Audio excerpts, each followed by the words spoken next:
Asalaamu calaykum waraxmatullaahi waa mar kale iyo Best Somali Cuisine.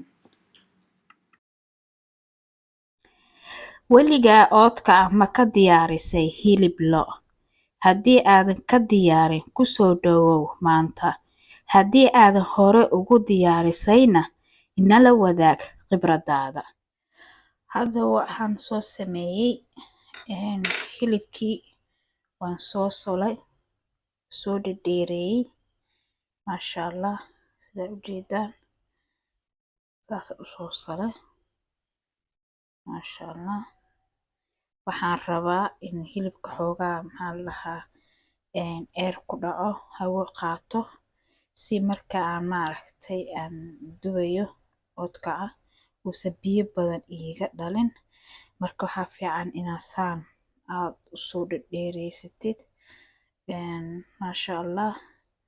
Waxaa waaye qurux waaye hadda u jeedaan biyo ma laha waa qaleel. Waxaan rabaa intaas in ka badan in aan xoogaa ku hayo maasha Allah. Hadda hilibkii waan soo jarjaray waan soo qalajiyay sida u jeedaan saasaan u soo jarjaray dhuudhuubkaas yaryarka looma baahna inuu xoog kaaga yaryaraado maadaama uu dabka galayo. Waxaa fiican xoogaa roon yaryar inaad ka dhigtid haddii kale wuu jajabayaa. Saas ayaa aad u qurux badan sida u jeedid hilibkayga aad buu u qalalan yahay waa soo leeriyay maasha Allah. waa kasaa furfurkaas waaye hadda waxaan rabaa insha Allah inaan dabka isla tagno si aan maaragtay aan u dubo hadduu Alla yiraahdo. I hope inaad ka hesheen sida aan u soo habeeyay. Marka hadda hooshii waxaa noo dhiman dubinteeda insha Allah isla arkeena siduu ku soo baxo. Intaan aan ku shubin digsiga hilibka karin waxaan rabaa aan ku sameeyo cusbada soo dhulka yaal hilibka inaan kula walaaqo 1 qaando iyo bar. Hilibkayguna waa 1 kiilo iyo bar. Marka waxaan rabaa inaan isdhex geliyo si fiican isku dhex geliyo hilibka iyo cusbada waa inay maxaa la dhahaa isdhex galaan maasha Allah. Sidaas ugu waxaana la hoos gaarsiinaysa saasa dhehe maasha Allah. Hilibka dhan cusbada isgaarsiina markaas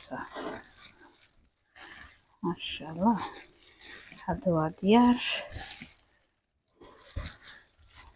markaas waxaan hadda dareemaa cusbada dhan inay isgaartay.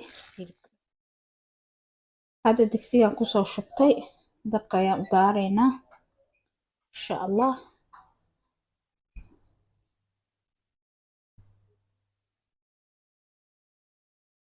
sida u jeedaan hilibka waa ii qaleel. Horta waxaan rabaa hilibka inaan qaleeyo intaan saliida iyo wixii kale aan rabo inaan ku daro kahor inaan horta hilibka biyaha ka bixiyo waaye. walow hilibkayga aan soo qalajiyay qaleeyahay biyo badan uusan ka bixin doono insha Allah. Steepka koowaad hilibka marka biyaha oo marka uu ku qaleysmo uu kalarka isbedelo hilibka ayaan saliida ku shubi doonaa insha Allah. marka u jeedaan kala arag waa hilibka maasha Allah.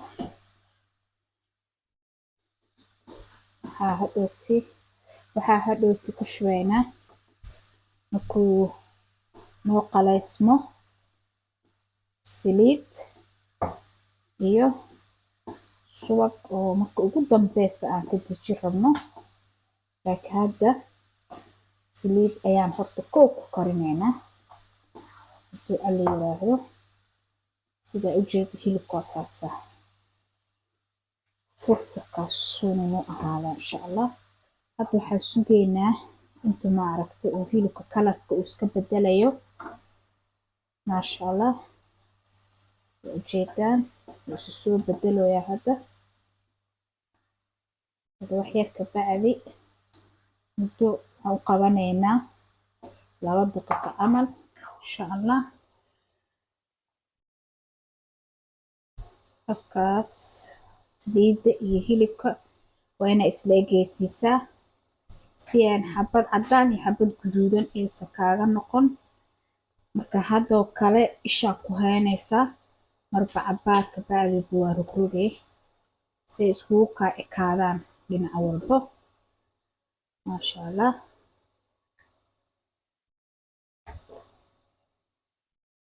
hadda waa noo soo karayaa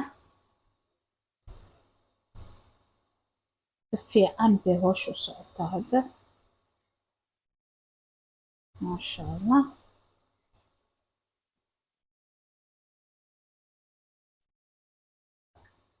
kaalaas iska arag bay tahay hadda.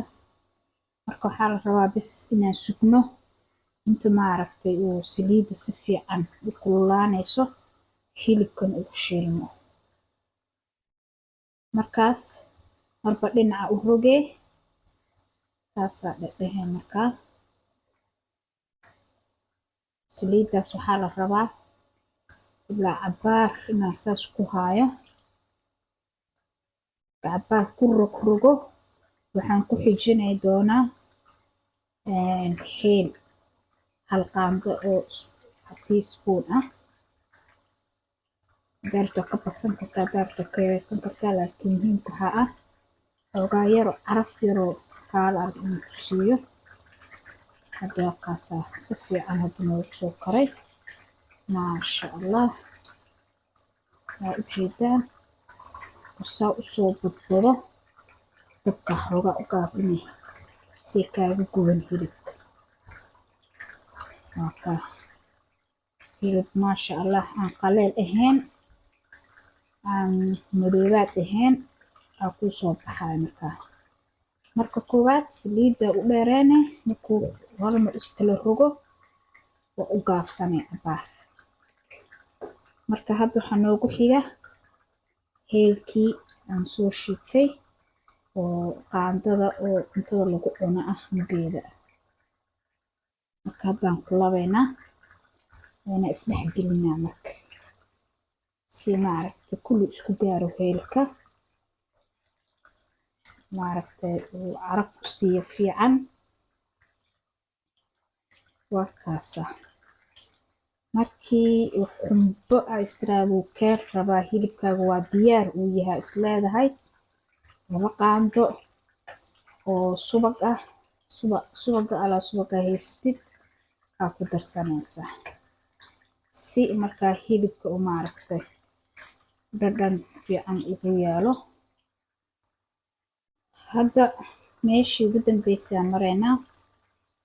maasha allah hilibka iisoo guduudtay sidaa ujeedid. xumbadiina waa keenyay saliidii. daarta saan waa ku dugsan kartaa daarta xoogaa ku hayn kartaa qaleel saa'ida daarta ku sii hayn kartaa cabaar laakiin aniga 2 minute ka bacdi ka damiye waaye. hadda waxaan ku darsanayaa subag 2 qaando bas.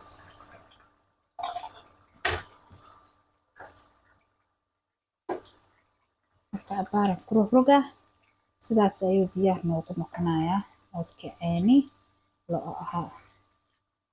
waa kaasaan ujeedaa maasha allah quruxdaas noogu soo baxday. maasha allah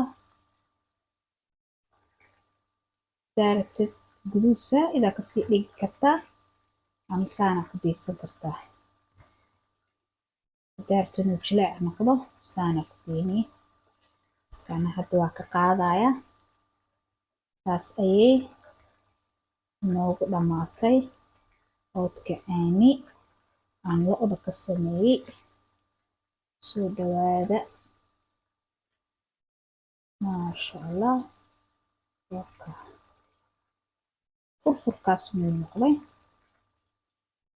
xabad iskama kay dhegdhegin mana iga jajabin. maasha allah waas kusoo baxday. burkaan ayaan ka isticmaali doonaa canjeelada insha allah. waxaa la dhahaa bur canjeelo, masago, qamadidiisa everything wuu wataa. marka halkaas waxaan uga baahanahay kaliya inaan isticmaalo insha allah 2 koob oo bur ah insha allah. waxaan ku dari doonaa oo kaliya cusbo, waayo qamiirkiisi everything wuu wataa. intii hilibka habeentiisa uu socdo ayaa waxaan rabaa canjeeladan inaan sii diyaariyo sidii uu maaragtay indho iigu yeesho insha allah oo qurux iigu soo baxo. saasaan rabaa insha allah.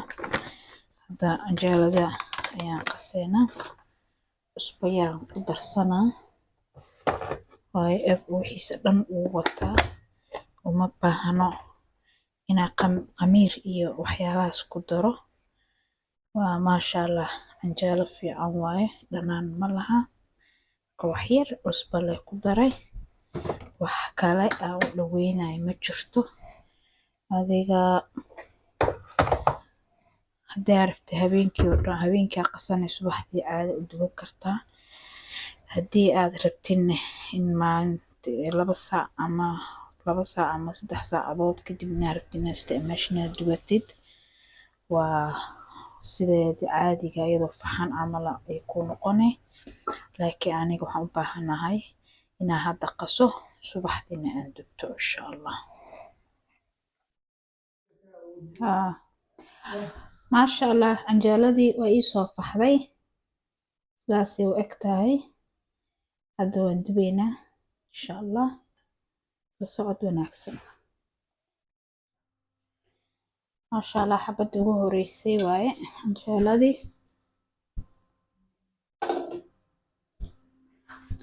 maasha allah sidaas quruxda badan ugu soo baxday. kasa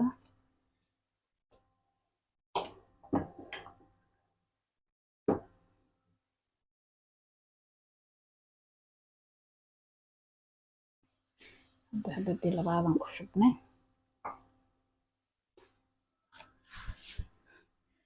sidaasuu indho u yahay, khamiir kuma darin, cusbo bisaa ku daray. waa kaa quruxdaas wuu ii noqday maasha allah. jeeradeeni maasha allah saasay noogu soo dhamaatay quruxda badan.